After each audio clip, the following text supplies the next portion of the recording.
তুমি সবসময় দরজা বন্ধ করো কেন বৌমা? আমাদের বাড়িতে না সবসময় কেউ দরজা বন্ধ করে থাকে না। আর তাছাড়া আমার বাবু পছন্দও করে না দরজা বন্ধ করে রাখা। তোমার যদি অসুবিধা হয় পর্দা টেনে দাও, দরজা বন্ধ করে রেখো না, ঠিক আছে? যত সব। কি বানাচ্ছ বৌমা? চা? আমার বাবু চা খায় না গো, কফি খায়। আমি ওর জন্য কফি নিয়ে যাচ্ছি, চাটা তুমি খাও। হ্যাঁ। কিরে, কোথাও যাচ্ছিস নাকি বাবু? ডিনারে? কই আমাকে বললি না তো। ও আচ্ছা, সাবধানে যাস বাবু।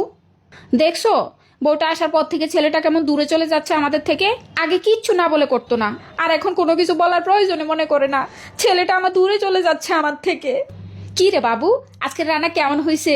আজকে আমার বৌমা নিজে হাতে সব রান্না করেছে, আমি শুধু পাশে দাঁড়িয়ে একটু দেখিয়ে দিয়েছি কিভাবে কি করতে হয়, কোনটার পর কোনটা দিতে হয়।